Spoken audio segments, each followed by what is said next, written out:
All right, so let's talk about arpeggios. Basic definition of an arpeggio is that it is a broken chord. So rather than playing G7 like that, I play it like that. I just break up the notes. Now,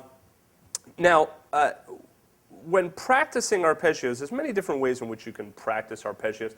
I'm sure you can get a bunch of exercise books and whatnot. Really, you can come up with your own exercises for practicing arpeggios. Let me give you a couple that I would suggest that you do. First of all, just start with the tried and true. You know, pick a chord, maybe a dominant 7th chord.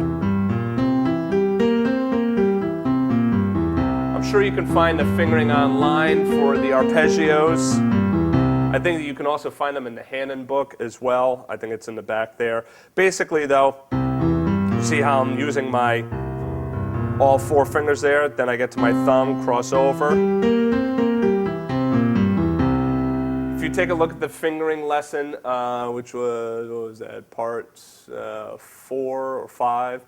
If you take a look at that, you'll also see that I explain some different, ways in which you can finger exercises at the piano and not, get fouled up. So that's just going up. You can also do this.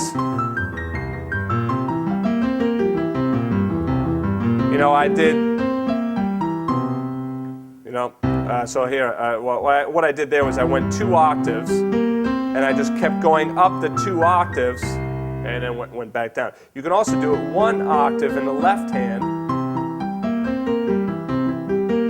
or just stick with 1 octave.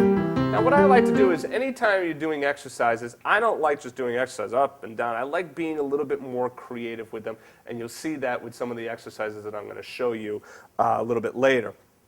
But,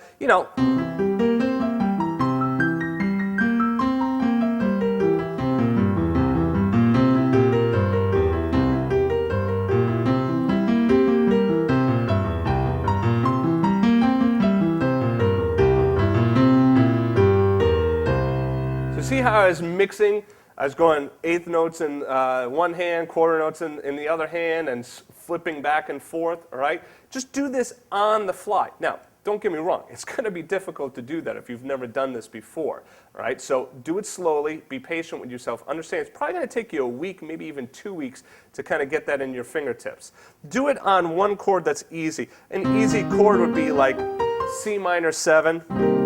That one's not that bad because you have your black notes that you can kind of lock in with.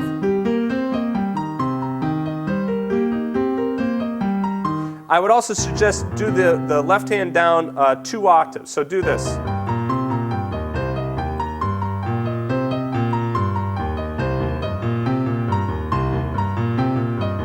If you're just getting started with something like that, 1, 2, 1, 2, 1, 2, 1, 2, 1, 2, 1, 2, 1, 2, 1, 2, 1, 2, 1, 2, 1, 2, 1, 2, 1. Because it's 2 notes in the right hand for every 1 in the left, and then 2 in the left hand for every 1 in the right. So 1, 2, 1, 2, 1, 2, 1, 2. Or 1, 2, 1, 2, 1, 2, 1, 2.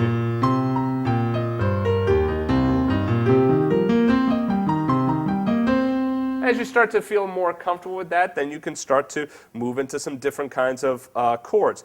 One exercise that's kind of cool is go up minor, then dominant, then major. Dominant, minor. So you see how I went from minor, now I'm going to C7, now I go to C major 7. Okay, so I'm changing the chord quality. That's kind of a cool exercise to do as well. You can do things like just going up, pick any chord. That's always a good one to work on as well, just to kind of get comfortable playing your different types of 7th chords. There I was just doing minor. Try going down.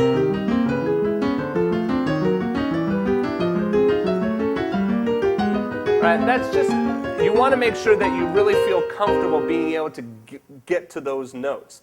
Now, after you do something like that, then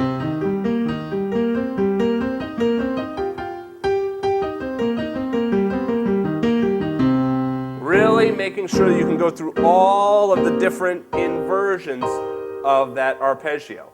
Now, if that's too much for you to do, and actually, even if it's not too much for you to do, try this down here. just play root 3/7 and then go through those different inversions in the right hand. Make sure you come down as well. Going too fast, Willie. Sorry, let me slow it down.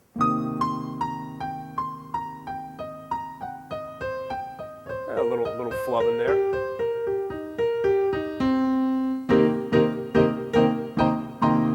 You got to go easy on yourself with the arpeggios. You're going to make mistakes. I mean, these are like just plastic keys. I use this keyboard because, well, I got a good deal on it. So,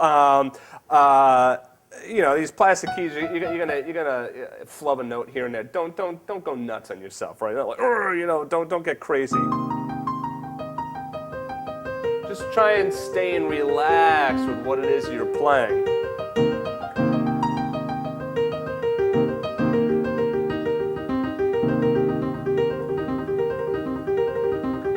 Just kind of like mess around, just stay right there. What you're trying to do is you're just trying to like loosen up that hand, right? And trying to get some stuff that you can use for improvisation. Wow, there's a lot of stuff that I just gave you right there, exercise-wise. Let's see what else. Was there another one?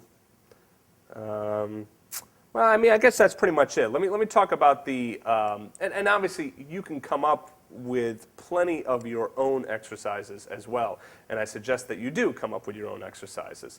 Let me go through the example, though, that I put together here and how to use it in your solo.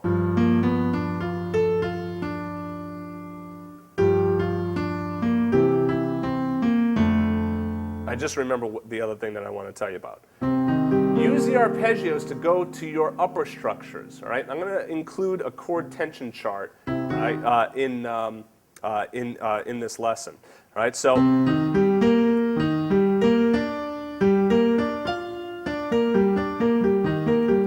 see how I went up to my 9th and then to my 11th for my C minor 7th.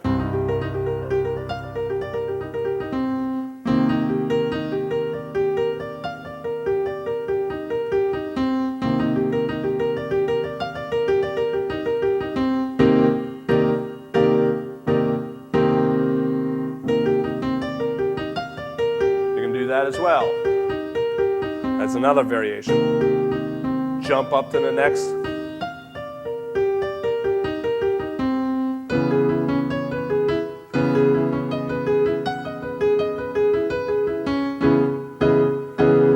Okay. So you can go ahead and all 12 keys, or what you can do is just, you know, skip around, pick different chords to try it on. Let me go through this example now.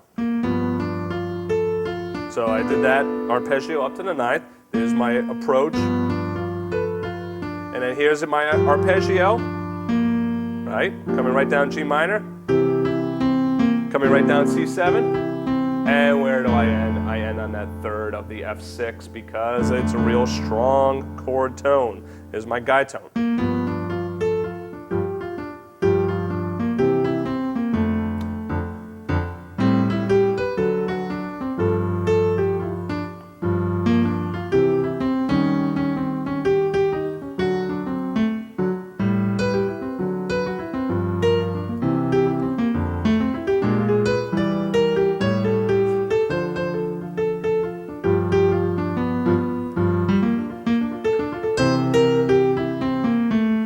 That's just going through the whole first part of our Love Is Here to Stay using those arpeggios.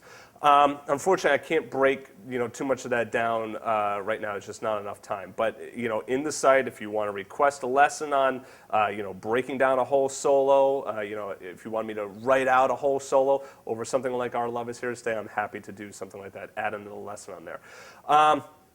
Anyway, all right, so that's it for arpeggios. When we come back, what I'm going to do is I'm going to talk about some different chromatic exercises that you can work on just to help loosen up your hands. So I'll see you in a second.